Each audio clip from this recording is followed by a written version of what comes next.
hanggang saan tayo kayang dalhin ng ating kapusukan ng ating kabataan. Kaya natin panindigan ng kalokohang ginawa natin, lalo na kung isa na sa inyo ang nawalan ng buhay. Hi Sir Lancelot, ako nga pala si Paul, 30 taong gulang.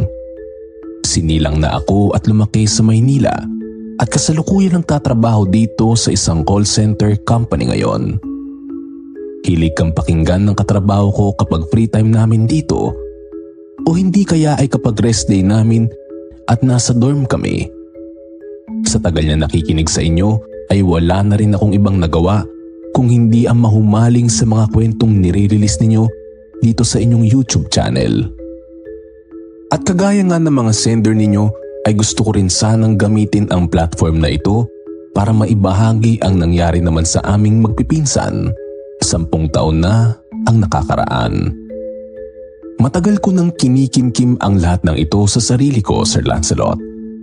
At siguro'y sign na ni Lord na maibahagi ko ito sa lahat sa pamamagitan ng channel ninyo.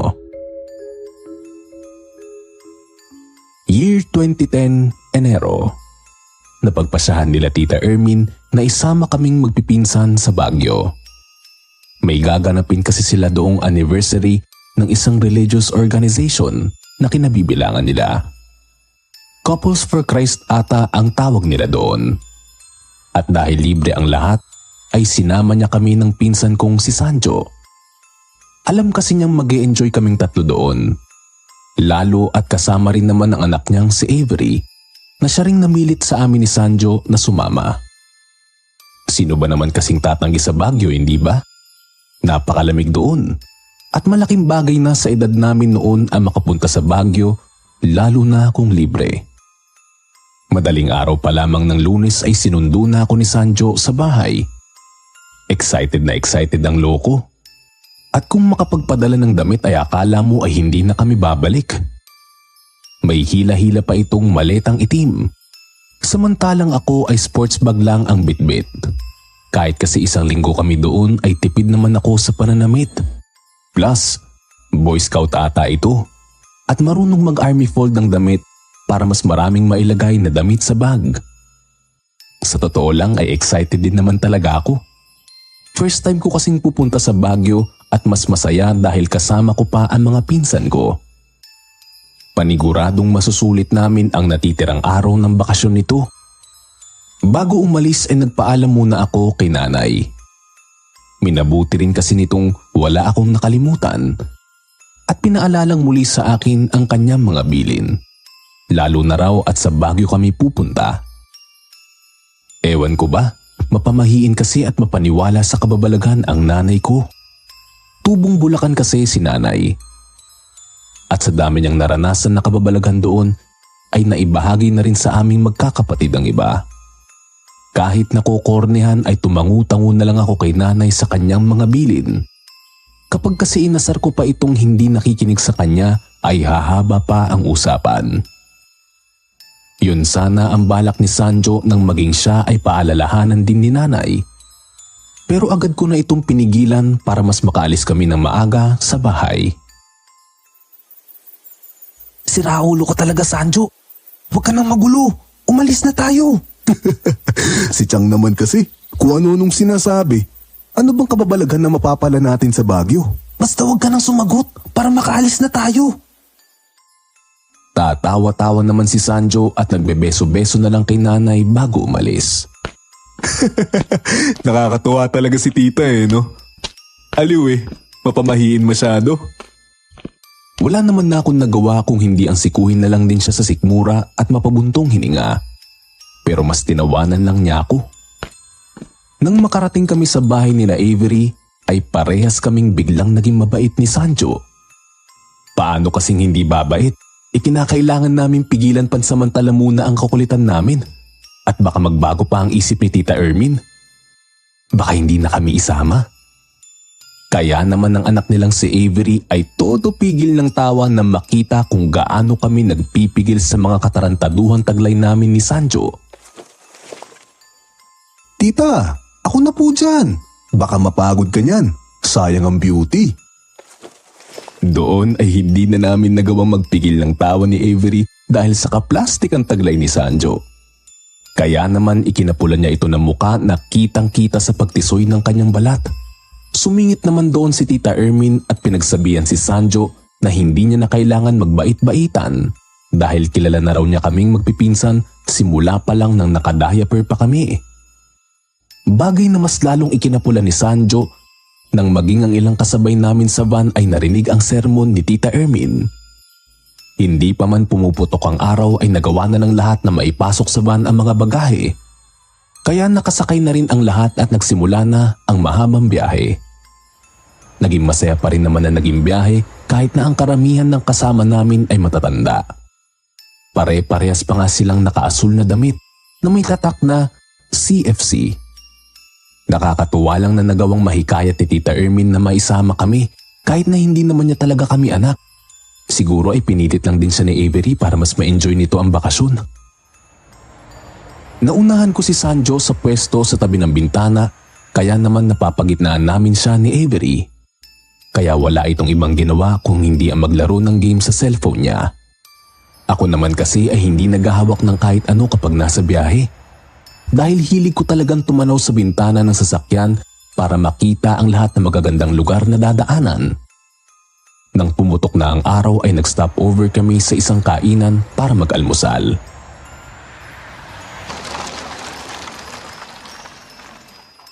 At dahil dakilang pulubi kami at nayaya lang naman na sumama, syempre nilibre lang kami ulit ni Tita Ermin.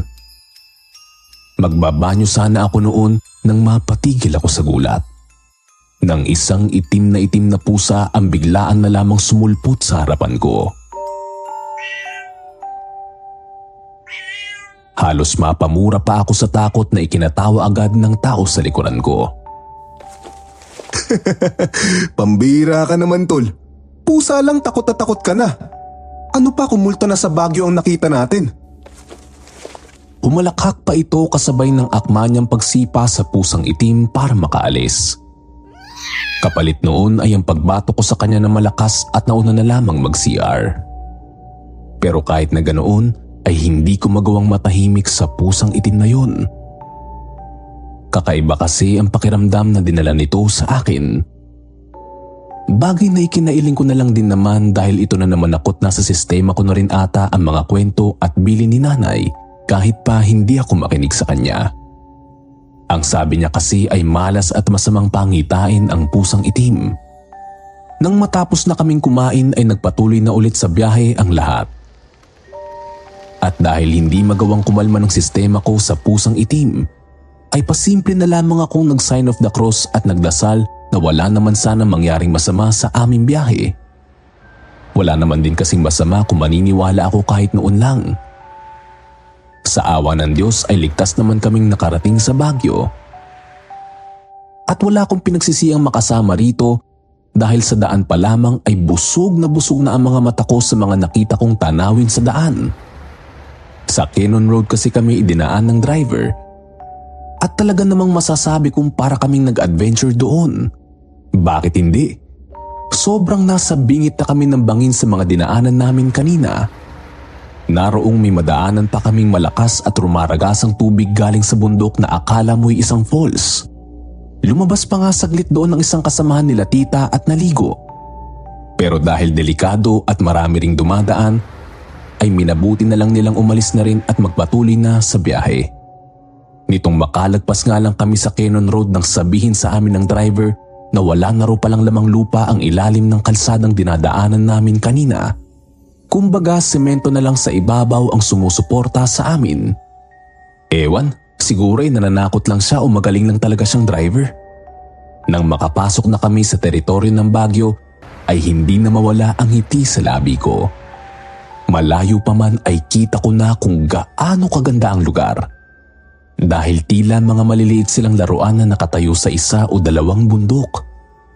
Nagsimula na rin magpakita ang fog sa aming dinadaanan kaya naman kahit nasa loob kami ng sasakyan ay alam kong napakalamig sa labas. Sa pagkakataong ito ay ginising ko na si Sanjo na humihilik pa sa tabi ko. At tatawa na lang ako dahil nang matanaw niya ang Baguio sa malayuan ay agad na itong nagsuot ng makapal niyang jacket. tumakmang nilalamig. Para kaming mga batang nakatutok lang sa mga tanawin lalo na nang pasukin na namin ng Baguio. Napakarami naming magagandang lugar na nakikita. At akala mo talaga ay wala ka sa Pinas. Dahil lahat ng tao ay naka-jacket at ang iba ay naka-bonnet pa nga. Ang sabi nila tita ay ibaba lang daw muna namin ang mga gamit sa tutuluyan naming bahay bago kami gumala. Ang unang araw daw kasi talaga namin ay ilalaan sa paggala sa buong Baguio. Dahil kinabukasan ay magsisimula na sila sa 3 araw nilang seminar bago ang huling araw kung saan gaganapin ang anibersaryo ng CFC. Mga bagay at planong kung pakikinggan ay normal lang. Pero hindi ko inaasahan ang lahat ng kanormalan sa bakasyong ito ay magbabago at mababalot ng kababalaghan sa isang iglap lang. Huminto ang sinasakyan naming van sa tila malawak at maberdeng compound. Noong una ay normal lang kaming 3 nila Avery at Sanjo. Naguunahan pa nga kami at naghaharutan. Ngunit tuluyan nalaglag ang mga panga namin nang makita ang isang signage sa hindi kalayuan. Teacher's camp? Napatulala lang din ako sa signage gaya ng 2 ko pang pinsan. Uy, sabi nila marami daw multo rito. Marami raw nagaganap na kababalaghan. Kaya lagi itong nafi-feature sa mga palabas sa TV. Hindi ko na ipinagtaka ang naging bulalas ng pinsan kong si Sanjo. Dahil tila ba bigla na lang bumigat ang pakiramdam ko nang ma-realize ko kung nasaan kami ngayon. Malawak at napakatahimik ng compound ng teacher's camp. May mga building na tigdadalawang palapag sa hindi kalayuan at may mga kabahayan din sa gilid na pare-parehas nilang itsura.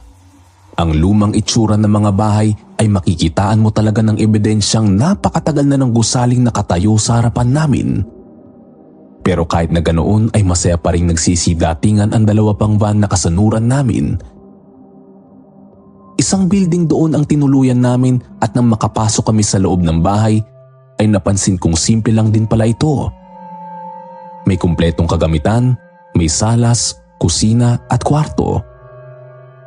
May kaliitan nga lang, pero kasya naman kaming 4 nila tita at ng 2 pang mag-asawang makakasama pa ron namin sa isang kwarto. Tara tol, ang creepy ng view sa likod. Napatayo agad ako sa kwarto na marinig ko si Sanjo. Nasa may kusina ito kung saan nandoon ang isa pang pintuan papunta sa likod ng bahay. Doon ay tanaw ang isa pang abandonadong gusali na parabang apartment. Basag-basag ang mga bintana nito at talaga namang may nakakatakot na dating. Kaya ikinanguwi ko yun. Samantalang si Sanjo naman ay titig na titig habang nakangisi. Itinapat niya pa sa gusali ang kamera ng cellphone niya. Ano naman yung ginagawa mo? Ano pa ba? Magbibideo. Malay mo may makuhanan akong multo. Sakto yun. Magbabiral ang video kung i-upload sa FB. Inismidan ko lang naman ito sa kalokohan niya. Aalis na sana ako para ayusin ang susuotin ko mamaya sa gagalaan namin nang mapatingin ako sa isang bintanang nakabukas sa apartment na yon. Bagay na otomatikong ikinabato ko sa kinatatayuan ko. Nang makakita ko doon ng nakadungaw na babae sa bintana, nakatitig ito sa akin. Gamit ng kanyang singkit at walang buhay na mga mata. Ngunit tuluyan na ako nang ilabot ng unti-unting gumuhit sa maputla nitong magkabilang pisngi ang tila sugat na dumudugtong sa labi niya upang makangiti na abot hanggang tenga. Para akong sinasakal ng mga tingin niyang yun. Gusto ko man makagalaw pero wala akong ibang magawa dahil hindi ako makagalaw. Hanggang sa makahugot ako ng lakas. Bigla kong inapakan ng paa ni Sancho sa tabi ko na agad niyang ikinaaray at ikinabalik ko sa sarili ko. Aray naman, Paul! Ano ba yun? Pero hindi ako nakapagsalita at napaturo na lang sa bintana kung saan ko nakita ang babae. Pero wala na ito doon. Wala nang bakas kung hindi ang hinahanging puting kurtina doon. Ano ba kasi yun? Parang timang naman to. Nakailang kurap pa ako doon pero wala na talaga ang babae. Nagtanong pa sa akin si Sanjo pero wala na akong sinabi rito at pumasok na lang sa bahay. Pinilit kong aliwin ang sarili ko at wag na maalala ang mukha ng babae sa bintana. Pero kahit na anong aliw ko sa mga pinuntahan naming lugar matapos mananghalian, ay bumabalik-balik pa rin sa isip ko ang ngiti ng babae sa akin. Napuntahan na namin ang ilang tourist spot sa Baguio, pero hindi ko magawang tuluyang maging masaya lalo na kapag nagpa-flashback sa isip ko ang babae. Bukod pa doon ang ilang beses ko nang biglang paglinga-linga. Nakakailang tanong na nga sa akin si Avery at Sanjo kung okay lang ba ako. Pero wala akong sinasabi sa kanila tungkol sa nakita ko kaninang umaga. Para ba kasing may mga oras na may nakatingin sa akin. Hindi ako pwede magkamali sa pakiramdam na yun. Alam ko ang pakiramdam na para bang may nagmamasid sa'yo. Yung pakiramdam na parang binabantayan ka. Pero kahit na ganoon ay hindi ko pinaalam kila Sanjo at Avery. Hanggang sa nang kumagat na ang dilim, ay nagsiuwian na ang lahat ng kasamaan nila tita sa kanilang mga tuluyan at kami rin naman ay bumalik na. Sa totoo nga niyan ay para bang babaliktad ang sikmura ko. Isipin pa lamang kanina na babalik din kami ng gabi sa bahay na yun. Hindi na ako nakausap pa ng matino nila Sanjo at Avery nang makabalik kami. Rinig ko ang mga pag-uusap nila sa nakita nila sa parking pinuntahan namin. Pero dahil hindi na rin maganda ang pakiramdam ko, ay nagtulog-tulugan na lamang ako. Sinusubukan naman akong harutin at biruin ng dalawang pinsan ko, pero nagpapalusot na lang ako sa mga ito na inaantok na talaga ako. Kahit na ang totoo ay nagdarasal talaga ako na mawala na itong masama at mabigat kong pakiramdam simula kanina pang umaga. Mas nag-iiba kasi lalo ang ambience ng teacher's camp sa gabi. Pakiramdam ko ay mas lumalala ang kakaibang bigat na nararamdaman ko sa lugar na ito. Kaya naman para maiwasan na ang pag-iisip ng kung ano-ano ay pinilit ko ng matulog na maaga matapos naming maghapunan. At sa awa ng Diyos ay nagawa ko naman makatulog matapos ko magdasal. Epektibo talaga ang pagdadasal sa mga ganitong pagkakataon eh. Kinaumagahan ay himalang tila nawala ang lahat ng bigat at sama ng pakiramdam na nangyari sa akin kagabi. Kaya naman para makabawi ay ako na ang gumising sa kumag na si Sanjo sa pinakamataas kong energy. Siraulong to, hindi ko papalampasin ng mga pangaasar niya sa aking ginawa kahapon dahil hindi ako makasabay sa kanya. Agad niya rin namang nasabayan ng trip ko kaya masayang nagsimula ang umaga namin nila tita ng araw na yun. Matapos naming kumain ay nagsimula ng ipaliwanag sa amin ni tita kung ano ang magiging setup namin ngayong araw. Dahil kinakailangan nilang umattend sa seminar ay pinapili kami nito kung gusto ba naming sumama o kaming tatlong magpipinsan na lang ang maglilibot sa Baguio. Kaya syempre bilang magkakasundo ang likaw na mga utak, sabay-sabay kaming sumang-ayon kay tita na kami na lamang ang gumalang tatlo. Mas masaya at mas mainam rin yon dahil walang matatandang pipigil sa mga trip namin kung sakali. Tamang-tama. Kahapon pa ako kating-kating na mag-solo ng gala. Ghost hunting kaya tayo. Ano? Gagi, anong ghost hunting ka dyan? Akala ko ba gagala tayo? Gagala nga. Na may kasamang ghost hunting. Bakit? Naduduwag ka ba? Doon na nagsimulang manghikayat si Sanjo sa amin. Napilit naman pinapatahimik ni Avery dahil kung maririnig nga naman ito ni Tita Ermin ay hindi niya na kami hahayaan itong magsolo ng lakad. Kaya naman nagkindata na lang ang dalawa at wala na akong ibang nagawa kundi ang mapabuntong hininga. Dahil wala naman akong choice kung hindi samahan sila eh. May magagawa pa ba ako? Kesa naman maiwanan ako mag-isa sa bahay na ito. Yun ata ang hindi ko kaya. Nang magsimula ng maganda sila tita at ng mga kasama niya para sa seminar, ay naglaro na muna kami ni Sanjo ng mobile games. Pero napatigil lang din kaming agad nang may kumatok sa bahay at labasin yun ni Avery. At syempre bilang lalaki, nang oras pa lang na makarinig kami ni Sanjo ng mahinhin na boses ng babae sa labas na kausap ni Avery, ay agad na kami nagunahan sa pintuan. Nauna akong makarating sa pintuan para sana magpasikat Pero halos ikawala ko yun ng balanse na makita ko ang mukha ng babaeng kausap ni Avery. Napakahaba at napakakintab ng itim na itim nitong buhok. May napakaputi na balat na akala mo ay hindi nasisikatan ng araw.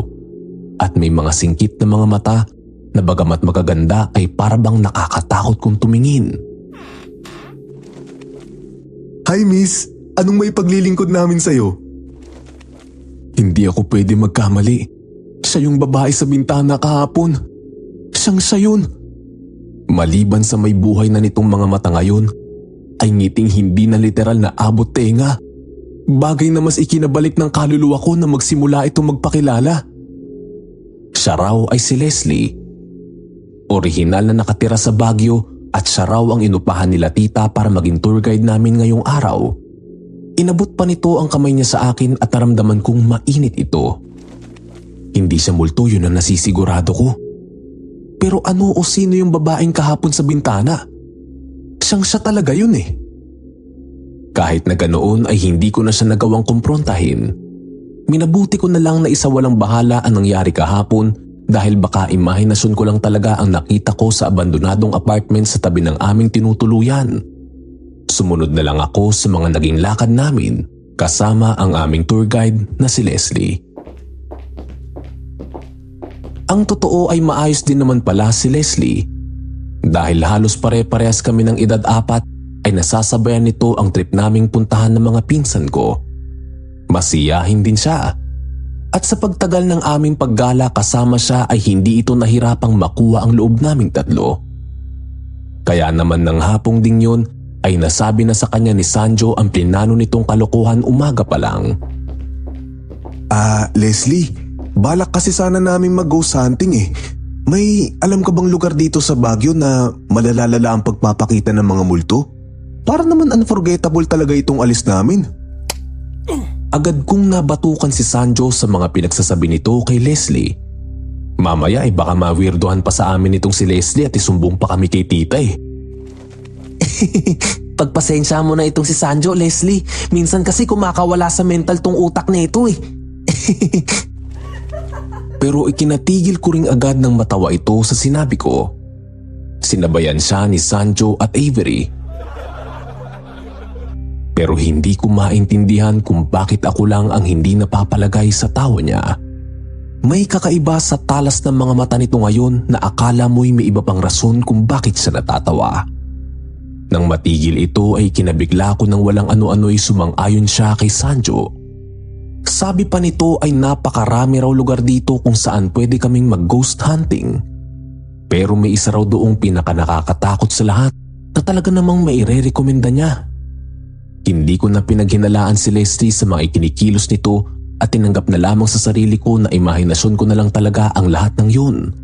Kaya naman nakisakay na lang din ako sa trip nila. Isa pa, ayoko rin namang masira ang bakasyon ko dahil lang naduduwag ako. Magdadapit hapon na noong simulan kaming dalhin ni Leslie sa lugar na kanyang tinutukoy. Matapos namin maglibot-libot muna sa iba't ibang destinasyon na malapit lang din sa teacher's camp. Sabi niya ay dadalhin na raw niya kami sa tunay na destinasyon namin kung saan talaga kami mag-ghost hunting. Ang ipinagtataka namin ay kung bakit napakapamilyar ng lugar na tinatahak ng aming sasakyan. Akala mo'y pabalik lang kami sa teacher's camp. Napansin din naman agad yon ni Avery, kaya naunahan niya na ako magtanong kay Leslie kung bakit parang pabalik lang ang ruta namin. Doon ay nakangiti niya lang kaming sinagot kasabay ng paghinto namin sa harap ng teacher's camp. Sinabi nito na maglalakad na lamang kami mula rito. Lalakarin na lang natin? Ibig sabihin malapit lang dito ang tinutukoy mong lugar? Sumang-ayon naman agad doon si Leslie. Natatawa pa nga ito sa amin dahil sobrang lapit lang din talaga namin sa tinutukoy niyang destinasyon. Pero nananatili siyang tikom kung saan talaga kami pupunta. Hanggang sa wala pa sigurong 5 minuto kaming naglalakad ay may natanaw akong nag-iisang puting bahay sa hindi kalayuan. Napakaluma nun pero sa malayo pa lang ay hindi ko na gusto ang napipil kong bigat na pakiramdam sa bahay. Yung pakiramdam na para na naman bang bumabaliktad ang sikmura ko na hindi ko maintindihan. at hindi ko nagugustuhan ang bagay na ito. Hanggang sa nangyari nga ang inaasahan ko. Huminto sa tapat ng puting bahay na yon si Leslie. Sa totoo lang ay simple lang ito. Gawa lang ito sa kahoy na kinulayan lamang ng puting pinturang dahil sa kalumaan ay manilaw-nilaw na. May malumot at puro halamang ugat na ang gate nito. At kung titignan ito mula sa labas ng bahay ay talaga namang kahit hindi ka pumasok halatang abandonado na ito. Sarado ang mga bintana nito na noong sinubukan kong tanawin ang nasa loob ay wala akong matanaw. Na animoy may napakadilim na loob na hindi nasisinagan ng araw. Maganda sana ang disenyo ng bahay, pero may kakaibang katangian talaga ito na hindi ako mapalagay. Huminto sa gate nito si Leslie at humarap sa amin. Doon ito ipinakilala sa amin ang lugar. At sinabing ito ang isa sa sikat na haunted house sa Baguio na tinatawag ding La Pearl White House ng karamihan. Bukod daw sa makasaysayan ang pagkakatayo ng bahay na ito simula pa raw noong World War II, ay kilala rin ito sa Baguio bilang kinaiiwasang puntahan ng mga residente doon dahil sa mga nagpapakitang ibang nilalang. Sa gitna ng pagpapaliwanag ni Leslie sa amin ng kasaysayan ng bahay na ito, ay dalian din siyang pinutol ni Sanjo. May paraan ka ba para makapasok tayo sa bahay? Hoy, siraulo ka ba? Gusto mo makulong? Sa gulat ko sa suwestyon ni Sanjo ay nahampas ko na ang balikat nito. Pero mas ikinagulat ko nang biglang sumang-ayon sa kanya si Leslie. Sinabi nitong kaya raw nitong makapasok sa loob ng bahay dahil isa ang pamilya nila sa katiwala ng mga bagong may-ari ng bahay. Napakunot ang noo ko kay Leslie sa sinabi niyang yun. Hindi dahil sa sobrang nauto siya agad ng pinsan ko, kung hindi dahil sa pasaklit ng ngiting ipinakita nito sa amin. Sa segundong yon ay napakurap pa ako dahil sa muling pagkakataon ay nakita ko na naman ang nakakatakot na ngiti ng babae kahapon at hindi na nawala sa isip ko ulit ang kaduda-dudang ngiti ni Leslie na yun. Kahit nakauwi na kami ng tinutuluyan namin. Sinabi nito na tagpuin daw namin siya sa tapat ng White House sa ganap na 7:00 ng gabi. Kinuha na lang din ni Sanjo ang number ni Leslie para may komunikasyon kami mamaya. Matapos noon ay nag-isip agad ang dalawa kong pinsan ng palusot kay tita kung paano kami papayagan. Ang sinabi lang nila ay igagala kami ni Leslie sa night market. Isa rin kasi yon sa mga dinadayo ng turista rito kaya hindi na nakapalagpas si tita at pinayagan na agad kami. Mainam nga raw yun at para hindi niya na kami intindihin mamaya dahil maging sila raw ay pupunta doon. Pero kung alam ko lang sana ang mangyayari sa amin ng gabing yun, hindi ko na sana hinayaang payagan kami ni tita. Sumapit na ang 7:00 ng gabi at kahit may bumabagabag sa loob ko ay hindi na ako umangal sa mga pinsan ko at sumama na ako sa kanila. Bukod kasi sa masamang kutob na nararamdaman ko ay mas hindi ko naman kasi gugustuhin hindi masigurado ang kaligtasan ni Sanjo at Avery sa lakad nila. Alam ko naman kasi na hindi rin magsisisunod ng mga ito kapag sinabi kong wag nang tumuloy. Baka nga tawanan lang nila ako. Mabilis kami nakapunta sa White House at natanaw agad namin si Leslie sa harap noon. Hindi ko alam kung pinaglalaruan lang ba talaga ako. Pero mas lumakas ang kabog ng dibdib ko nang makita kong nakaputing bestida na ito na hindi nalalayo sa suot ng babaeng nakita ko sa apartment kahapon. Bago pumasok ng mansyon ay pinaalalahanan kami nito sa ilang mga bagay na walang dapat masirang gamit, walang magbubukas ng flashlight at ang higit sa lahat ay walang gagawa ng malakas na ingay kapag nasa loob na kaming lahat. Bagay na hindi naman katakataka dahil para din naman sa kaligtasan namin yon nang hindi kami mahuli sa kalokohan namin. Nang mabuksan na ni Leslie ang gate ay marahan na naming pinasok ang mansyon. Nagsimula na rin magkuha ng video si Sanjo gamit ang kanyang video camera at nagtila isang vlogger habang pinapaliwanag ang mga bagay-bagay sa mahina nitong boses. Wala na akong ibang nagawa doon kung hindi ang mapasapok sa mukha ko. Hey, what's up guys? Welcome to my YouTube channel. Nagsimulang magsalita si Sanjo na akala mo'y isa siyang vlogger habang nakatapat sa kamera niya. Dahil sa hagikik na tawa ni Avery sa kanya ay nahawa na lang din ako at napatawa sa mga pinagkagagawa ng pinsan namin. Narito pala kami ngayon guys sa kilalang haunted house dito sa Baguio, ang White House. Tara na't pasukin natin at diskubrihin kung totoo ba ang mga kwentong katatakutan sa bahay na to. Sa pintuan sa likod bahay kami ipinasok ni Leslie. May malawak pa palang espasyo sa likod nito. Pero dahil sa kadiliman na ngayon ay hindi ko na gustong i-extend pa ang tingin ko sa tila walang hanggang kadiliman sa hardin. Dahil sa likot ng mga mata at imahinasyon ko ay naunahan na ako nila Leslie at ng mga pinsan ko na makapasok sa bahay. At bilang paggalang lalo na't hindi namin kilala ang nakatira sa bahay na ito ay nagpaalam muna ako bago pumasok. Ito kasi ang tinuro sa amin ni nanay kahit noong mga bata pa lang kami. Makikipasok po. Nang makapasok na kami sa bahay ay tila ba bigla na lang ako napunta sa ibang mundo. Iniilawan ng dim light ang buong bahay na nagmumula lang din sa mga lumang garapa o lampara sa paligid. Napakaluluma ng mga gamit sa loob. May mga litrato na nakadisplay na kung titignan alam mo agad na ilang daang taon na rin ang tanda. Habang pinagmamasdan ko ang mga kagamitan sa loob ay busy lang naman si Sanjo at Avery sa kakavlog nila. Pero napatigil ako na makita ko kung gaano lang sila pinagmamasdan ni Leslie. Wala itong reaksyon sa kanyang muka. Wala siyang emosyong titig na titig lamang sa kanila. Ngunit ikinaiwas ko lang din naman yun ng tingin nang mapalingon siya sa akin. Nagsisimula na silang mag-ikot sa lugar. Habang nagbablog si Sanjo ay pinapaliwanag naman ni Leslie kung nasaan parte na kami ng bahay. Nakikita kong masaya ang mga pinsan ko sa pinaggagawa nila. Pero ako ay nananatiling tahimik at nakabantay lamang. Habang patagal ng patagal ay mas lalo akong hindi mapakali sa loob ng bahay na ito. Para akong napapraning na madalas ay napapalingon na lang sa ilang mga sulok ng bahay. Dahil sa pagtindi ng pakiramdam ko na para bang may nakatitig sa akin. Kung minsan naman ay tila may naririnig akong kaluskos na ako lang ata ang nakaririnig. Hanggang sa isang boses ng bata ang narinig kong tumatawa na hindi ko na natiis at naitanong ko na sa kanila. Narinig niyo ba yun? Takot na takot ko yung tanong sa kanila na ikinatigil din nila sa pag-akyat nila ng hagdan. Hindi ako pwede magkamali. May narinig akong tumatawang bata sa likuran namin kanina. Anong narinig? May multo? May multo?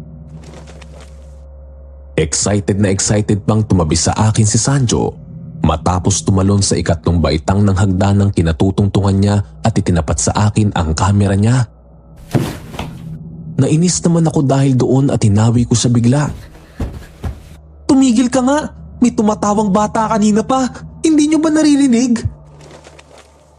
Nakita ko kung paanong nawalan ng kulay ang mukha ni Sanjo sa sinabi ko at nagpalinga-linga rin kasama ang kamera niya. Pero maya-maya pa ay humalakhak ito sa akin kasabay na malakas niyang pagkampas sa balikat ko. Ganoon din naman sa Avery na napamura pa sa akin. Si Raulo, akala mo naman matatakot mo kami. Tara na nga. Hindi na naman nila ako inintindi at nagpatuloy na sila sa pag-akyat ng hagdan. Kaya naman wala na akong ibang nagawa kung hindi ang mapapalatak at luminga muna ulit ng isa pang beses bago sila sundan. Ngunit nang makakadalawang hakbang pa lamang ako paakyat ay narinig ko na naman ang tawa ng bata. Mas malakas ito sa nauna. At alam ko na nasa likod ko na lang nang gagaling ang tawang yun. Pero sa pagkakataong ito ay nakaramdam na ako ng matinding takot at kaba na lingunin pa yun. Kaya naman dali-dali na lamang akong umakyat para sundan silang tatlo. Hingal na hingal pa akong nakahabol sa kanila nang akmang papasukin na nila ang isang kwarto sa pangalawang palapag ng bahay. nadatnan kong pinaglalaroan nila ang isang manikang na dampot ni Avery sa kama. Akin na nga yung manika, Avery. Hindi ka naman marunong eh. Inagaw ni Sanjo ang manika sa kamay ni Avery at winagayway ito sa ere na parang bata. Tuwang-tuwa si Avery na i-video yon. Samantalang ako ay nailang ng husto sa ginagawa niya. Sinubukan ko pa nga siyang pigilan pero hindi ito nagpapigil. Sanjo, ano ba? Ibaba mo na kasi yan. Igalang mo naman tong bahay. Hindi na ako makapagtiis pa at tinulak na siya sa braso. Dahilan yon para ma-out of balance siya at mapatumba sa kama na halos katabi lang naman ng pwesto niya. Kanina ka pa, tol ah. Sana hindi ka nalang sumama dito kung takot na takot ka dyan. Susunggaban na sana ako ni Sanjo nang pigilan siya ni Avery. Kanina ka pa rin hindi nakikinig eh. Hindi natin bahay to, Sanjo. Hindi nga natin to lugar. Alam mo sanang ilugar yung mga trip mo. Hindi na ako nakatiis noon, Sir Lancelot. Galit na ako dahil naghahalo-halo na ang emosyon sa akin. Hindi kasi sana mangyayari ang lahat ng ito kung nanahimik na lang kami sa bahay at hindi na naghangad ng mga ganitong trip. Ang sabihin mo, pero ang biglang pagtigil na yun ni Sanjo ay tila ay kinatigil din ng paghinga ko. Nawala ang galit ito sa kanyang mga mata at tila nabalot ng kaba. Hindi katulad kanina ay mas namutla ito habang nakatitig lang sa likuran ko kung nasaan ang pintuan papalabas. Hanggang sa unti-unti nitong itinuro ang pintuan na ikinalingon naming lahat. At kahit kakabog-kabog ang dibdib ko ay tila otomatikong gumalaw ang ulo ko para lingunin yun. Pero wala akong nakita kundi tanging kadiliman lang sa parteng yun. Doon ko lang napagtanto na wala ng ilaw sa bahay kung hindi ang kwarto na lang na kinalalagyan namin. Ang hindi ko lang maintindihan ay kung bakit hindi ko na maialis sa kadilimang yun ang mga mata ko. Para akong may hinihintay na makita mula doon. Hanggang sa maya-maya ay may nahagip ang mga mata ko sa gitna ng kadilimang yun. Tila ba may kung anong gumagalaw-galaw doon. Bagay na agad na ikinatuyo ng lalamunan ko. Ikinakilabot din na buong katawan ko nang may kumislap doong dalawang malamlam na pulang bagay, maliit iyon at pantay. Hanggang sa kumurap ang malamlam na pulang liwanag na yon na ikinabato ko na mismo sa kinatatayuan ko. Hindi yun simpleng liwanag lang. Mga mata yun. Bagay na mas lalong nalinaw na magsimulang gumuhit sa dilim ang isang ngiting napakahaba. At kasabay ng pagtigil ng paghinga ko ang isang segundong pagkurap ng ilaw sa labas. Doon ay nasilayan ko ang isang imaheng ni sa panaginip ay hindi ko pinangarap makita. Isang bata. Isang batang animo demonyo ang nakita kong nakakubli sa likod ng kadiliman. Pero nawala ang atensyon ko doon na makarinig ako ng malakas na kalabog sa tabi ko. At napasigaw na lamang na makita kong si Sanjo ito. Nakahandusay sa tabi ko at wala nang malay. Sanjo! Pinipilit naming gisingin si Sanjo pero wala pa rin itong malay. Sinubukan ko na siyang tampal-tampalin pero wala kaming natatanggap na response sa kanya. Maging si Avery at Leslie ay natataranta na sa tabi ko. Bagay na agad din naming ikinatigil lahat ng dumilat itong bigla at nagsimulang tumirik ang mga mata. Bigla itong nagwala na parang baliw habang nakahiga. Sanjo, ano ba? Ano bang nangyayari sa'yo? Sa pagkakataong ito ay naiiyak na ako.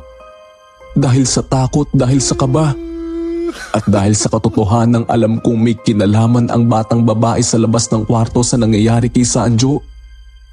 Pero agad din ako napatigil nang sa isang iglap ay magsimula sila Avery na humalakhak na walang humpay. pambihira ka, Paul. Nakuhanan mo ba yun, Avery? Nakuhanan mo? Sumang-ayon naman agad noon si Avery na halos mamatay na rin sa kakatawa habang nagbe-video sa akin. At ako ay walang ibang naging reaksyon kung hindi ang mapatulala na lang sa nangyari. Hindi ako makapaniwala. It's a prank! Sabay-sabay nilang sigaw sa akin kasama si Leslie, pero imbis na matuwa ay napuno lang ako lalo ng galit. Mabilis akong tumayo at padabog na lumabas ng bahay. At dahil sa galit ko ay hindi ko na inintindi pa ang lahat, maging ang takot na nararamdaman ko. Naalala ko pa ang matindi at matinis na sigaw ng bata na narinig kong umatingaw sa taas ng bahay bago ko makalabas, pero hindi ko na yun inintindi pa. Ayoko na. Alam kong sila lang din na may pakana noon at hindi na nila ako maluloko. Mabilis akong nakauwi sa tinutuluyang bahay namin pagkatapos ng ginawang kalokohan sa akin nila Sanjo. Sakto naman at kakauwi lang din ni na Tita Ermin galing ng night market, kaya may kasama na ako sa bahay. Noong una ay nagtanong pa siya sa akin kung nasaan ang anak niyang si Avery at Sanjo. Pero imbis na magsumbong ay pinili ko na lang na itikom ang bibig ko at manahimik. Nagpalusot na lang ako na masama ang pakiramdam ko kaya hindi ko na sila nasamahan sa lakad nila. Dahil walang magawa ay nakisama na lang ako sa kwentuhan ni na Tita at na mag-asawa pang kasama rin namin sa bahay. Mas mainam pa nga ata na nandito na lang ako kaysa sumama pa sa mga pinsan kong walang ibang ginawa kundi ang mga kalokohan nila. Maya-maya pa ay natigilan kami sa aming kwentuhan nang humahangos na pumasok ng bahay si Sanjo at Avery.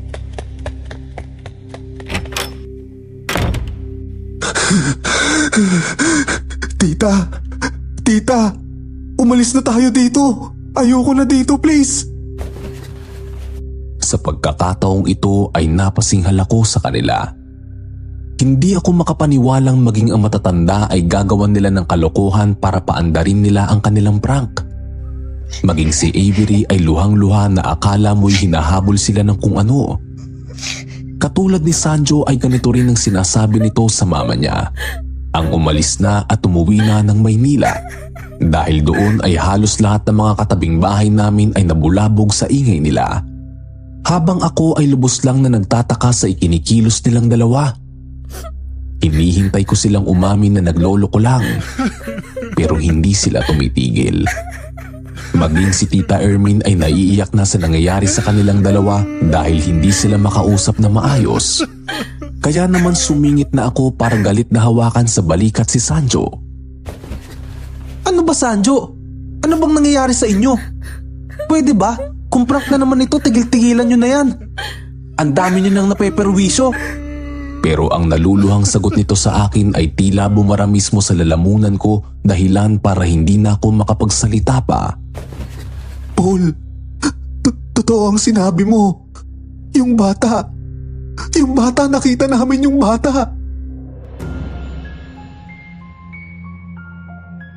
Nauutal ang boses na yun ni Sanjo na akala mong may hinahanap na kung ano sa paligid namin. Hanggang sa mapatingin siya sa bintana ng bahay at tuluyang mapasigaw ng husto. Doon ay otomatiko akong napalingon sa bintana at maging ako ay nawalan ng balanse at mapaupo na lamang sa sofa sa nakita ko. Yung batang babae nasa bintana ito. Nakasilip at masamang-masama ang tingin sa amin.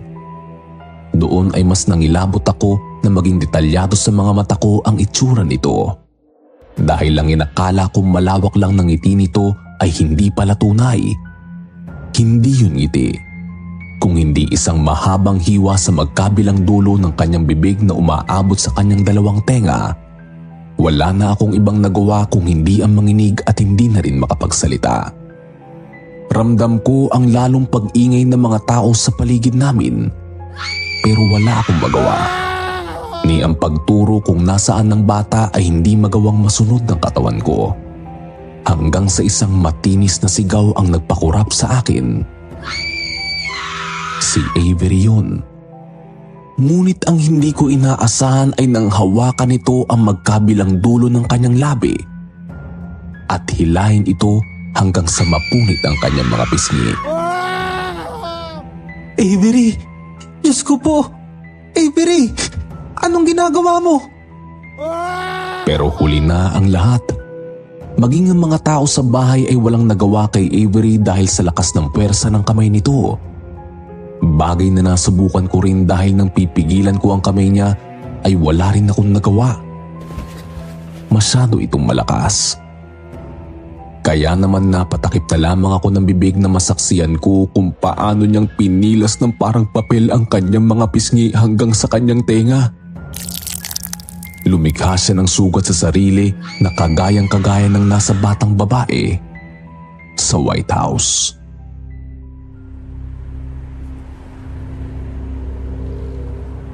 Isang linggo na ang nakakalipas na mangyari ang insidente sa Baguio. Pero hindi ko pa rin makalimutan ang araw na pagkawala ng pinsan kong si Avery. Oo, pagkatapos ng ginawa niyang pagpilas sa kanyang pisngi ay dineklara na itong walang buhay ng ambulansyang dumating. Ang sabi ay nag-mental breakdown lang daw ito at hindi na kinaya ang lahat. Kasunod ng ginawa niya ay bigla na lang daw siyang inatake sa puso. Pero hindi ako naniniwala doon. Alam ko at kitang-kita ko kung anong kinalaman ng bata sa White House sa trahedyang nangyari. Sinubukan namin ni Sanjo na sabihin ang totoo sa mga pulis. Pero walang naniniwala sa aming dalawa. Pinagalitan pa nga kami ng mga ito at halos ikulong nang malamang pumasok kami sa matandang bahay na yun. Kaya naman na makauwi kami sa Maynila ay pilit na lang din namin kinalimutan ang lahat. Tapos na ang bakasyon noon at nagpatuloy na muli ang buhay namin ni Sanjo sa kabila na nangyari. Simula din pala noong matapos ang bakasyon namin sa Baguio ay hindi ko na ito nakausap na matino. Kung hindi iiwas ay hindi lang ako nito papansinin kada magkakasalubong kami. Ni hindi nga ito dumalaw sa lamay ni Avery, kaya takang-taka ako. Sa eskwelahan ay pinilit kong kalimutan ang lahat at magpatuloy sa buhay. Pangkaraniwang umaga yon sa aming klase. Wala pang guro kaya napakaingay ng mga estudyante. May mga kumakanta sa gilid ng classroom. May mga naglalaro ng mobile game sa tabi.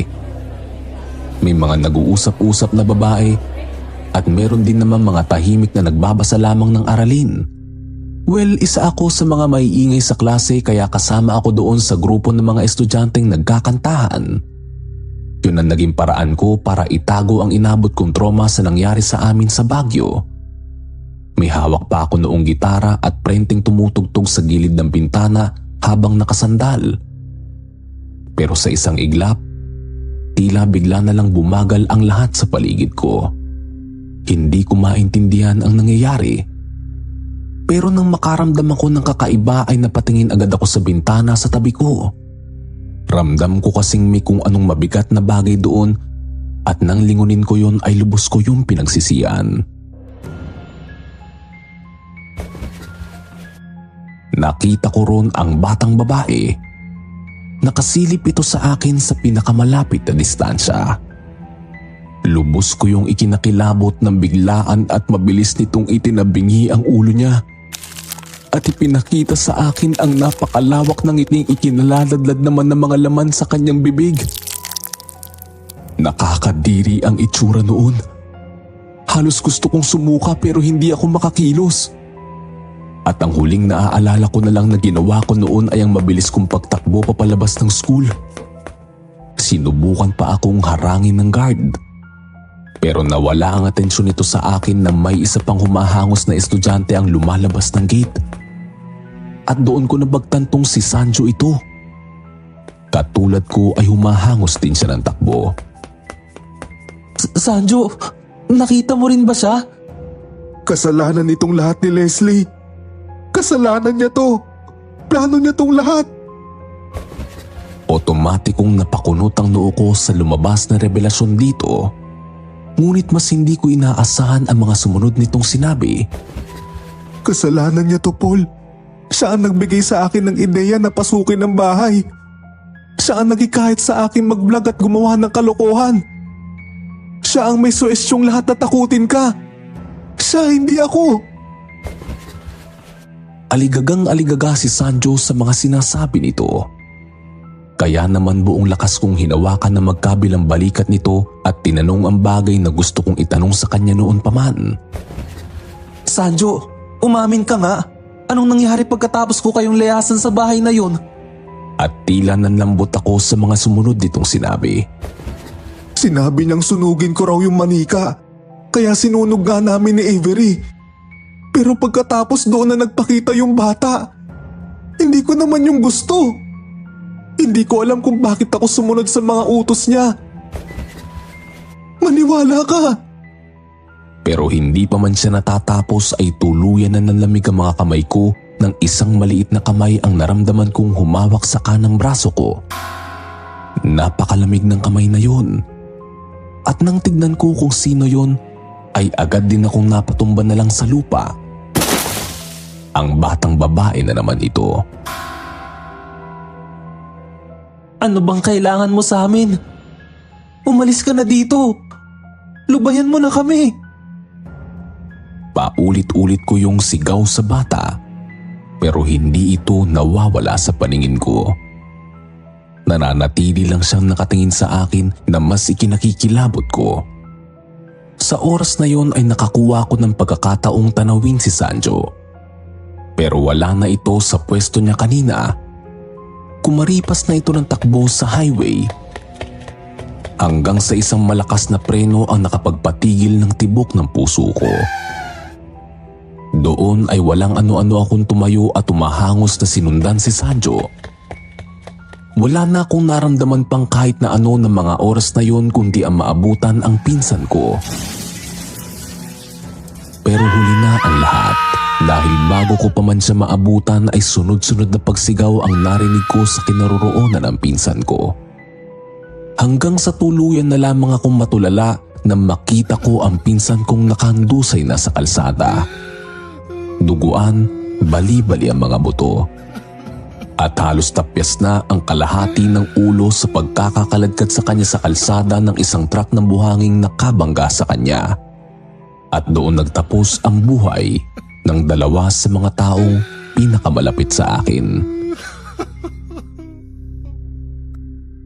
Sa totoo lang hindi ko rin alam kung bakit pabuhay pa ako hanggang ngayon, Sir Lancelot. Kasama ako sa mga lapastangang pumasok sa White House ng araw na yon. Pero wala sa aking ginawa ang batang babae. Masyado mamagulo at misteryoso ang mga nangyari. 10 taon na ang nakakaraan ay hindi na ako nagsubok pang alamin kung totoo ba ang sinabi sa akin ni Sanjo bago siya mamatay. At kung may kinalaman nga si Leslie sa mga kaganapang ito, hindi na ako gaganti noon para sa mga pinsan kong nawalan ng buhay. Ang Diyos na ang bahala sa kanya. At ipagpapasa Diyos ko na lang yun lahat. Hanggang dito na lang po. Maraming salamat. Mga lihim ni Lolo.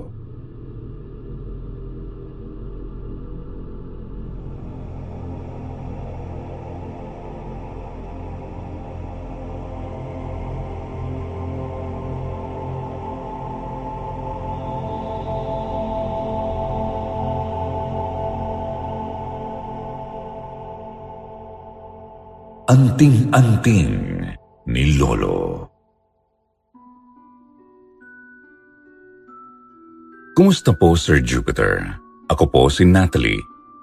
25 years old na po ako ngayon at nakatira po kami sa Batangas. Ang kwento ko po ay tungkol sa lolo ko na may anting-anting na magnet. Bata pa lang po ako ay lagi kong nakikita si Lolo Beat na may nakataling magnet sa kanyang bewang. Tinatanong ko siya noon kung para saan yun at ang sagot niya lang ay anting-anting daw niya yun para hindi siya lapitan ng mga engkanto. Hindi ko pa yun maintindihan noon kasi 6 years old pa lang ako. Akala ko ay kinikwentuhan lang ako ng lolo ko. Lagi kasi naming bonding noon habang kumakain ng inihaw na mais ay ang magkwentuhan. Madalas diyang ikwento ay tungkol sa mga diwata at engkanto. Tuwang-tuwa ako sa kanya kaya lagi akong nakikinig sa mga kwento niya. Pero nung namatay ang lolo ko, doon ko palang tinanong si Lola kung bakit namatay si Lolo Beat.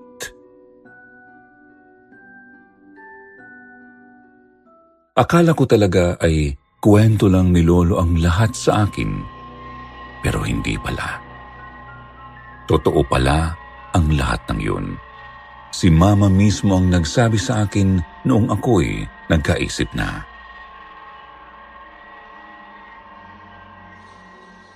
"16 years old ako nang mamatay si Lolo Beat. Akala ko ay nalunod lang siya sa ilog dahil doon namin natagpuan ang kanyang katawan. May ilog po sa lugar namin.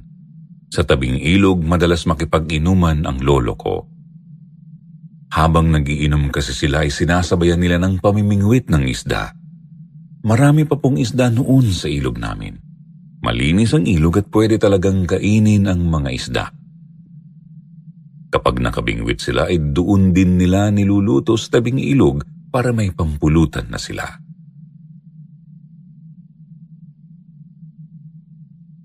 Ang sabi sa akin ni Lola, matagal nang may nagkakagustong engkanto sa lolo ko. Lagi raw nitong pinagpapakitaan ang lolo at inaaya na sumama na sa kanilang lugar. Gustong-gusto siyang isama ng engkanto. Kung ano-ano na raw ang binibigay ng engkantong yon kay Lolo Beat para kapalit niya. Binibigyan daw siya ng mamahaling bato, minsan ay mga kasangkapang gawa sa ginto. Sinasabihan daw si Lolo ng engkanto na ibibigay sa kanyang magulang ang mga ibinibigay nito bilang kapalit niya. Kapag daw sumama si Lolo sa kanya ay mas marami pang ibibigay ang engkantong yon sa magulang ng lolo ko.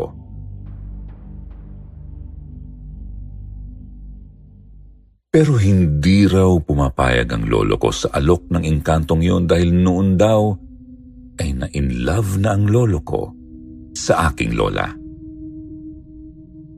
Ipinaglaban daw niya si Lola sa engkanto.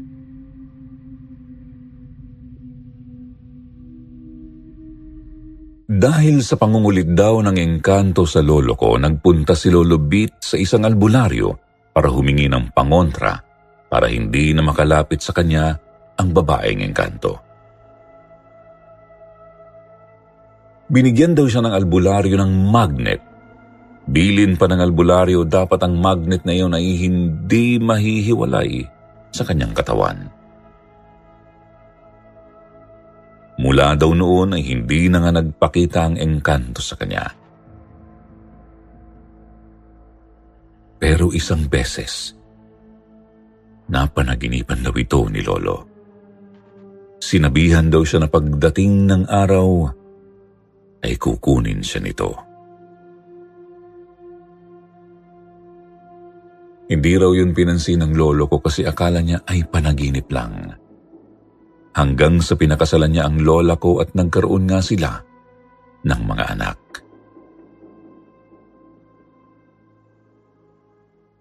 Ikinuwento raw ni Lolo Beat kay Lola ang lahat ng karanasan niya sa engkantong yon.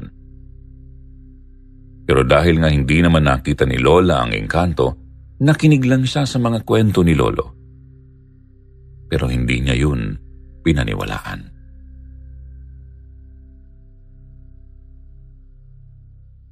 Isang araw may pumunta raw sa bahay ni na Lola. Sabi raw nito ay puntahan ni Lola ang lolo ko doon sa may ilog dahil nalunod daw.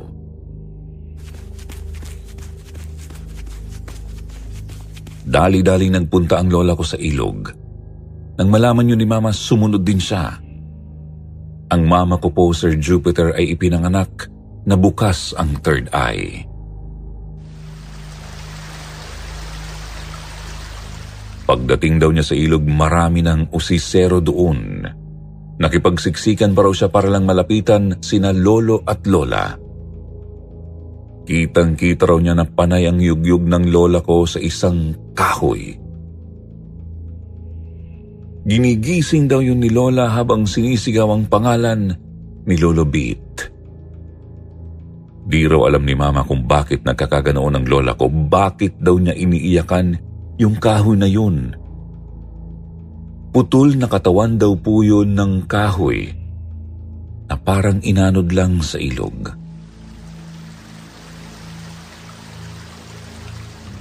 Nahimasmasan daw ang mama ko sa pagkatitig ng kalabitin siya ng katabi niya na kapitbahay namin.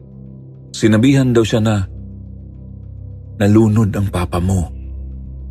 Hinagilap daw niya ng tingin kung nasaan si Lolo. Nakita raw niya itong naglalakad sa tubig papunta doon sa bangka na medyo nasa gitna ng ilog. May kasama raw ang lolo ko na isang babaeng nakaputing damit. Takang-taka raw siya kung bakit sumama si Lolo sa babaeng yun. Nang tingnan daw ulit ni Mama si Lola, nakita na niyang katawan na ni Lolo ang iniiyakan nito. Pero alam daw ni Mama na dinadaya na lang ang kanilang paningin. Alam niyang hindi si Lolo yun dahil sumama na si Lolo sa babaeng nakaputi.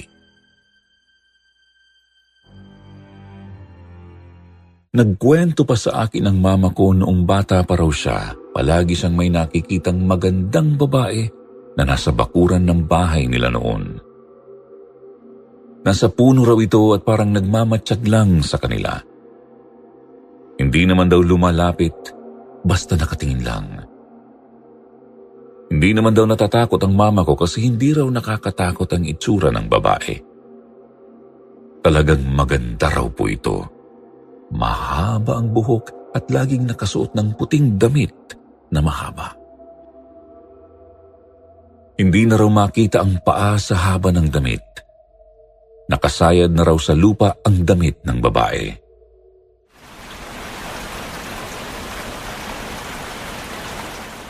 Nagtataka pa siya na minsan nagpupunta raw ang babae kahit malakas ang ulan. Maputik daw ang bakuran nila noon dahil sa laging basa ang lupa. Pero nagtataka siya kung bakit hindi nadudumihan ng putik ang kulay puting damit ng babae.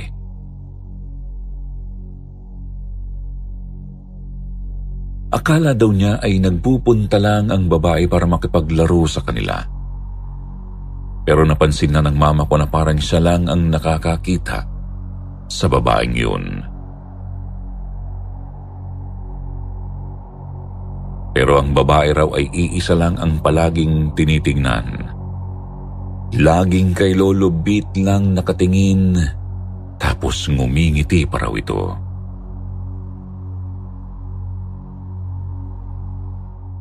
Dahil sa madalas niyang makita ang babae, sinabi na raw ito ni Mama kay Lolo. Gulat na gulat daw ang lolo ko nang banggitin yun ni Mama sa kanya. Ang sabi na lang daw ni Lolo sa kanya, kahit ano ang sabihin ng babae, huwag niyang pakinggan. Huwag ding lalapit kapag tinawag siya. Huwag ding kakausapin.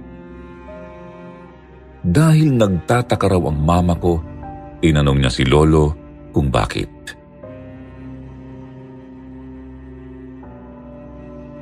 Ang sagot daw ni Lolo, kumukuha daw yun ng mga bata.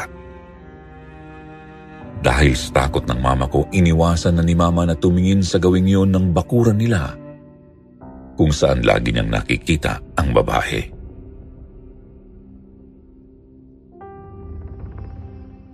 Isang beses pa raw, nang inutusan daw si Mama ng lola ko na sunduin na si Lolo sa inuman doon sa may ilog, nakita na naman daw ni Mama ang babaeng nakaputi.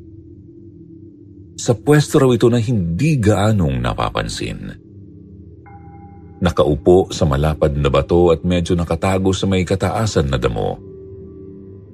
Pagdating daw ng mama ko sa may ilog bago niya tawagin si Lolo, napalingon daw siya sa babae dahil pakiramdam daw niya ay may nagmamasid mula doon. Kaya nung tiningnan niya at nakita nga ang babae, dali-dali daw niyang pinuntahan si Lolo at binulungan na umuwi na ito dahil nandoon daw ang babaeng nangunguha ng bata. Bigla raw natigilan ng lolo ko at nagpaalam na sa mga kaibigan niya na uuwi na raw siya. Sa di malamang dahilan, nagmadali raw silang dalawa na maglakad pauwi ng bahay.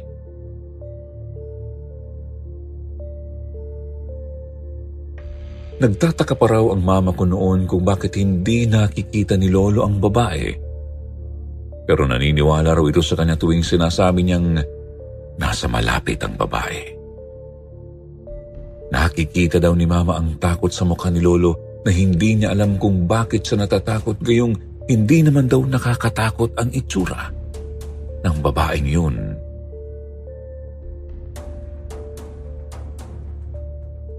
Dahil sa kalokohan ng mama ko, minsan ay ginagawa na lang niyang kalokohan ang nakikitang babae. Kahit wala naman sa lugar ay sinasabi niyang nandoon para umuwi na agad si Lolo sa bahay.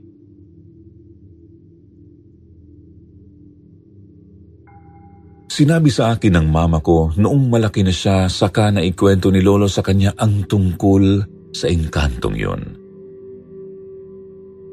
Pero nung pumapasok na raw si mama sa eskwela, hindi na niya nakikita ang babaeng nakaputi.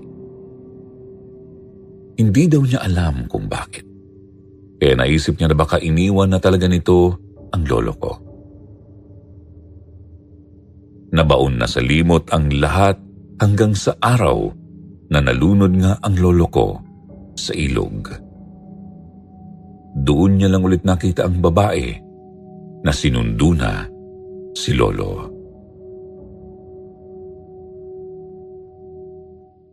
Hindi raw alam ni Mama kung paanong namatay ang lolo ko, gayong sanay itong lumangoy. Hindi naman ito lasing, sabi ng mga kasamahan niya, dahil hindi pa sila nagsisimulang mag-inom ng oras na yon. Naisip tuloy namin na baka yun na ang sinasabi ng babae na panahon kung kailan niya susunduin si Lolo. Naisip ko rin na hindi kaya yung babaeng engkanto ang naglunod kay Lolo para makuha na niya ito? Gayunpaman, ang mga nangyari ay hindi na may babalik pa. Hindi na namin naisalba si Lolo kahit itinakbo pa sa ospital. Tinanggap na lang namin ang lahat. Pero huli na rin kasi nang sabihin sa amin ng mama ko ang nakita niya sa ilog nung nalunod si Lolo. Natulala raw siya noon at hindi alam ang gagawin. Hindi na rin niya naisip na baka nga pwede pang isalba si Lolo kung naghanap kami ng albularyo para bawiin siya.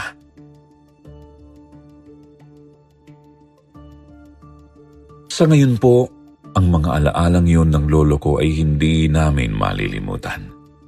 Sana kung saan man dinla ng babaeng yun ang lolo ko, naway masaya si Lolo sa piling niya. Hanggang dito na lang po ang aking kwento at marami pong salamat sa inyong pagbabasa.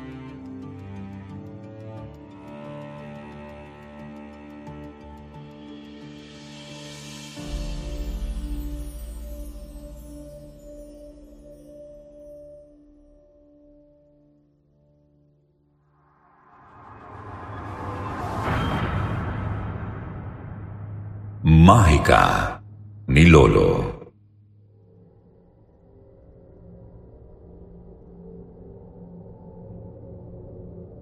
Magandang araw po, Sir Jupiter, sa bumubuo ng Sitio Bangungot.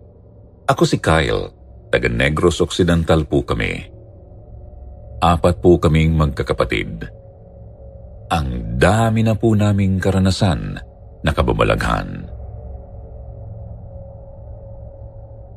Meron po kaming lahi na pagiging witch doctor sa mother side.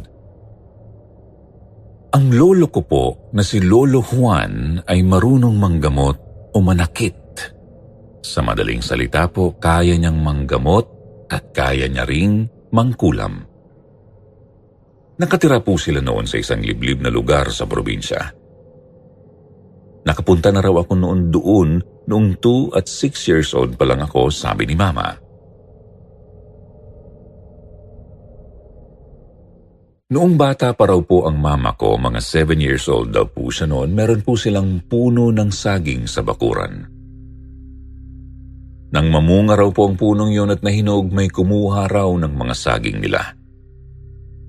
Nakita ng nanay ko na pinuntahan ni Lolo Juan ng mga kapitbahay at tinanong kung kinuha ba nila ang bunga ng saging.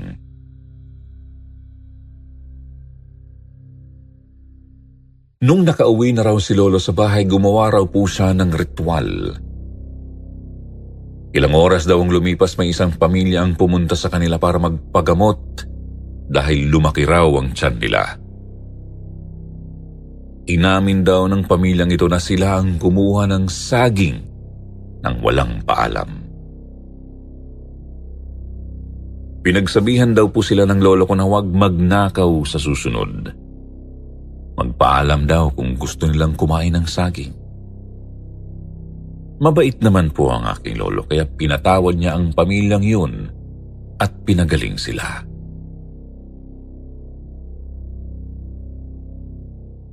Ilang taon ang lumipas, mga 11 years old na po ang mama ko at isang araw nakita niyang duguan si Lolo Juan nang umuwi ng bahay. Hindi umiimik si Lolo nang pumasok sa bahay. Sinundan lang daw po siya ni mama ng tingin. Nakita ni mama na may kinuha si Lolo na maliit na librong kulay itim. Binuklat daw yun ni Lolo at binigkas ang nakasulat doon. Hindi raw naintindihan ni Mama ang sinabi ng lolo ko dahil ibang lengguwahe.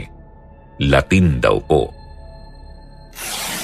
Pagkatapos noon ay kinain ng lolo ko ang isang pahina ng libro. Gulat na gulat daw po ang mama ko nang makitang gumaling ang lolo ko pagkatapos na gawin yun. Nang matapos na sa ginagawa ng aking lolo, sa araw ito nagkwento.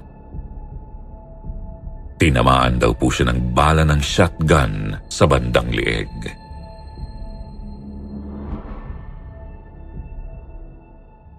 Nagtataka raw po sila mama noon kung sino ang gagawa ng ganon sa lolo ko. Hindi naman daw po kasi siya pala kwento. Naisip daw nila na imposibleng makainggitan ng lolo ko dahil wala naman pong dapat kainggitan sa kanya.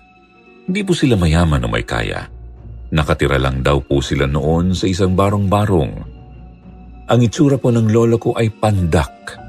Pango ang ilong. Kulay kayumanggi at kulot ang buhok. Lagi raw po siyang nakayapak kahit saan magpunta.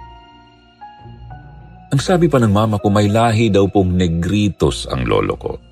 Kaya imposible nang makainggitan siya ng mga tao.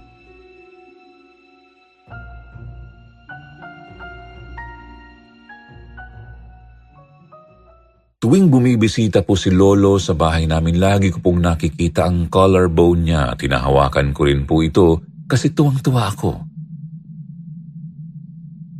Tinanong ko rin po si lolo kung bakit siya natamaan ng bala ng shotgun noon. Ang sabi po niya na pagkamalan po siyang may atraso, kaya raw po siya binaril. Nang dahil sa mga kwento ng nanay ko tungkol kay lolo nung minsang bumibisita si lolo sa bahay, itinanong ko sa kanya kung paano gumamit ng lumay o gayuma sa Tagalog. Sabi po niya sa akin, ang paglumay niya raw po ay galing sa pagbulong. Binibigkas niya raw po ang salita sa babae. Natutunan ko po pero hindi ko naman ginamit. Bukod kasi sa napagalitan ako ng mama ko, natatakot din ako sa pwedeng balik nito sa akin.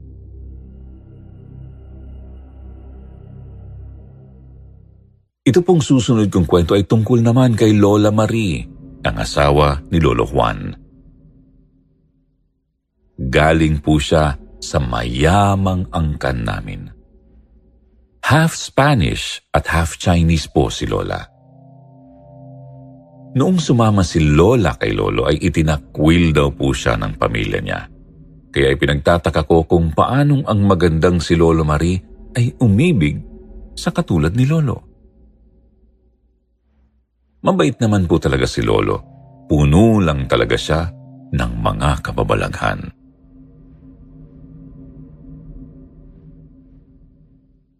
Palagay ko po ay may iniwan siya sa amin na dasal bago siya namatay para di kami mapahamak. Noong namatay si Lola, may kinasamang bagong babae ang lolo ko. Grade 6 po ako noon nang pumunta kami ng magulang ko para bisitahin ang mga kamag-anakan namin sa probinsya. Nakita ko po yung bagong lola ko at nagulat ako na ang bata pa po niya. Siguro mga nasa mahigit 20 anyos lang ang kanyang edad. Meron na din po akong bagong tita na 2 years old. Isa na naman sa pinagtatakhan ko kung paano napaibig ng lolo ko ang bago kong lola.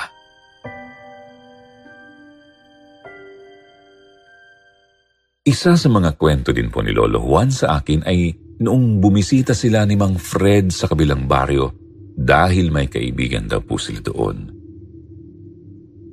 Medyo malayo po ito sa lugar nila. Piyesta raw po noon kaya maraming tao. Nung kainan na raw po ay naghain daw ng hipon ang may-ari ng bahay. Napaisip daw po si Lolo kung paanong nagkaroon ng hipon sa gitna ng gubat sa Negros. Kaya di na raw po siya kumain at binulungan din niya si Mang Fred na huwag ding kumain.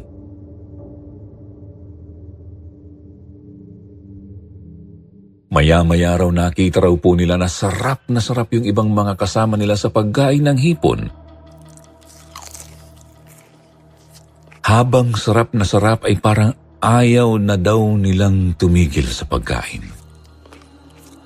Nung napansin ng mga taga roon na hindi raw kumakain ng hipon sina Lolo at Mang Fred, bigla raw nagbagong anyo ang mga ito. Naging aswang daw po ang mga taong yun. Dali-dali raw po silang tumakbo. Nung medyo malayo na sila, akala nila ay wala na po yung mga aswang. Pero hindi raw po nila alam na merong isang aswang na hindi sila tinantanan. Bigla na lang daw may mabilis na sumunggab sa kanila. Nakagat daw si Mang Fred sa likod. Dali-dali namang kinuha ni Lolo ang itim niyang libro at binasalang nakasulat doon. Hinampas-hampas daw po ni Lolo ang lupa gamit ang napulot niyang sanga ng kahoy. Natakot daw po ang aswang at tumakbo itong pabalik sa pinanggalingan. Nakauwi raw po nang ligtas silang dalawa. Ginamot pa raw ni Lolo si Mang Fred bago sila makauwi.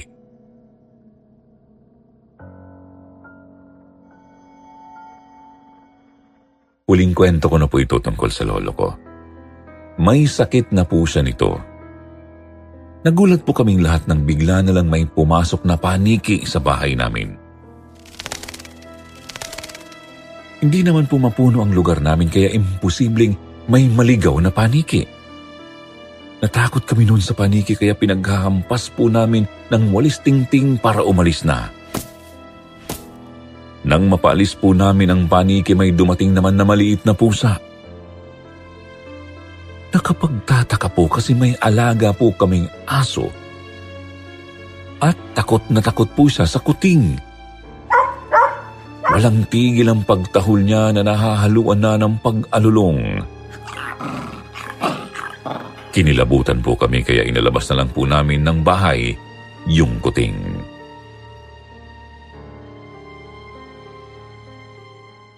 Maya-maya ay may natanggap na balita si Mama galing sa mga kapatid niyang nasa probinsya. Malubha na raw ang sakit ni Lolo.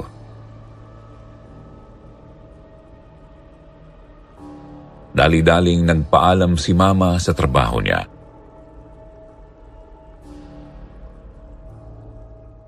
Nung nakabalik na po si Mama, sabi niya po sa amin na matay na raw po si Lolo. Di rin po kami gaanong magkalapit ng loob ni Lolo pero sa puso ko, mahal na mahal po namin siya.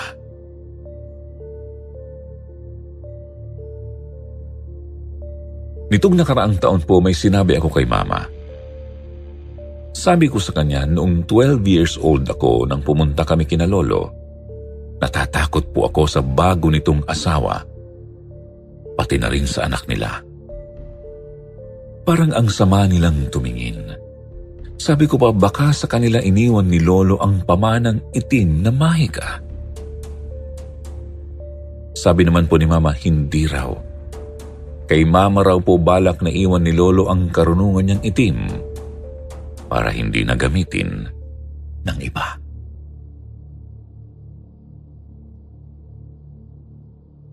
Ang tanong ko lang po, Sir Jupiter, paano po kapag ipinamana sa isang tao ang ganoong kaalaman pero hindi naman po ginamit? Saan po kaya mapupunta ang kaluluwa ng taong yun kapag namatay na?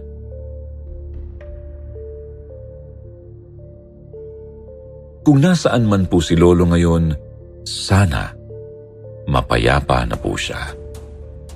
Dito ko na po tatapusin ang aking kwento. Marami pong salamat sa pagbasa nito.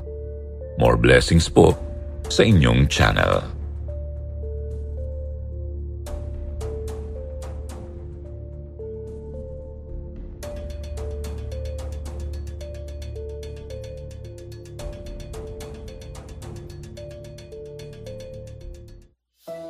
At ngayon, ito naman ang ating paboritong shoutout portion.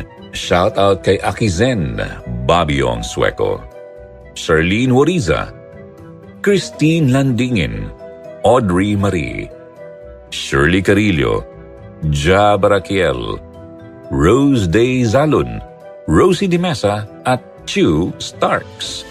Basahin naman natin ang ilan sa mga magagandang comment mula kina Mia Moore at Easy Math with Coach Mike sa kwentong Pamana ni Lolo Felix. Sabi ni Mia Moore, I'm from Abu Dhabi. Silent listener din. Ito po ang panggana ko kapag mag-work at lagi ko pong inaabangan ang mga kwento po ninyo. God bless, Team Sitio Bangungot. Sabi naman ni Easy Math with Coach Mike, salamat sender sa pag-share ng paranormal story mo. Yes, sa tingin ko din, nag-aantay lang si Lolo Felix na may masalinan ng kakayahan niya bago siya mamatay. Oo nga, mahirap nga yung abilidad na yan. Alam mo nga, pero wala ka namang magawa or pigilan, di ba? Sa mga hindi po nabanggit sa susunod na lang po, huwag pong kalimutan na mag-reply sa ating shoutout box na nasa comment section para mas shoutout ang pangalan nyo. Muli po mula sa bumubuo ng Sitio Bangungot. Ito ang inyong lingkod, Jupiter. Nagpapasalamat.